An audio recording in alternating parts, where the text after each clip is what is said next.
emotionally repressed. Like I have a need to express emotion with another person, but I know that's.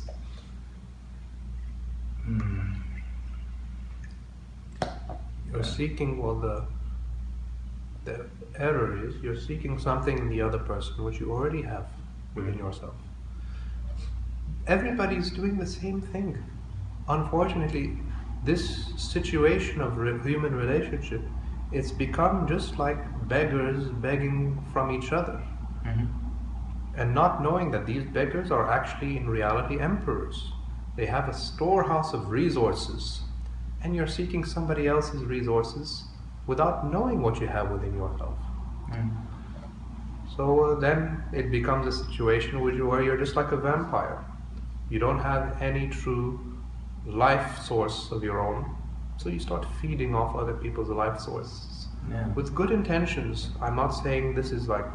Yeah, of course with good intentions, but that, sorry to cut you off, but like when I was watching that show yesterday, I was almost like very sad for these people because they were indulging in such a cheap, superficial form of love that I think most people, when they do have love, that's the type of love they have. I mean, if not, the show wouldn't be so popular.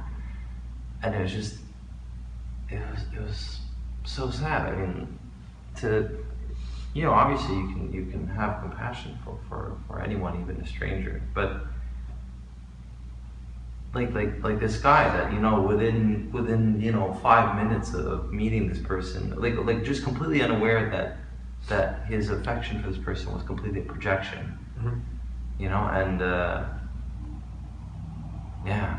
I just and these people, and most of them are like 30 years old. It's not even like they were like 15.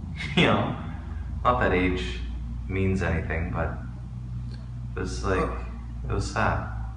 Of course, people love according to their stage of evolution. But when love really becomes refined, it's inseparable from qualities like non-attachment and wisdom. Your love becomes like the power of the sun. Look at the power of the sun. It emanates its light all 360 degrees.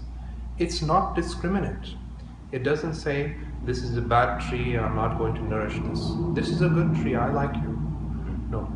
It nourishes both weeds and flowers alike, gives life to both sages and fools alike, non-critical, non-judgmental, and it does this all without a hint of being possessive.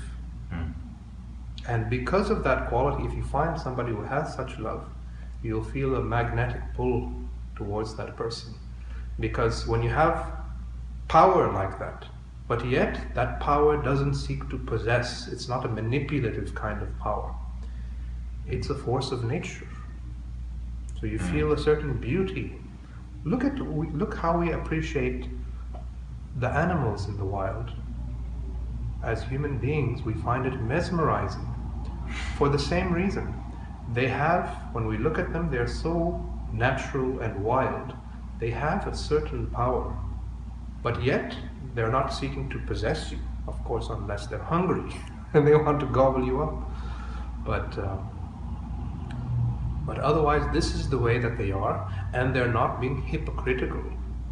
This is the way they are. They're not in conflict with it. They're living according to their nature. If it means ripping another animal to shreds, that's fine, but that's proper to their nature. So still we find it beautiful. Right? That's a non-hypocritical kind of power. But when human beings love, we are tremendously hypocritical. But when the person doesn't give you back what you want, now that person is your enemy. So, we don't have to look at, this is not mystical or philosophical. It's very simple. The less the ego has a hold over the mind, is the greater your capacity to love. So naturally, the lesser you are as an identity, as a person, as a self, the more full you become with qualities like love, compassion, non-attachment. So from that perspective, it's really more of a kind of unlearning. You have to unbecome what your false self, and rediscover what is your real self. Because the answer can only be found by being in tune with who you really are. And of course, you still need your masks, you need your persona, you need your identity. I'm speaking to you. Am I not putting on a persona? I have to. I have to put on a persona. We're in a certain relationship. I hope I'm not attached to the role of being teacher and student. But whatever role that I'm playing, still I'm speaking through a certain persona. Right? And this should be part of the flexibility of life. If there are times when you need to be a father, you be a father. Times when you need to be a friend, you be a friend.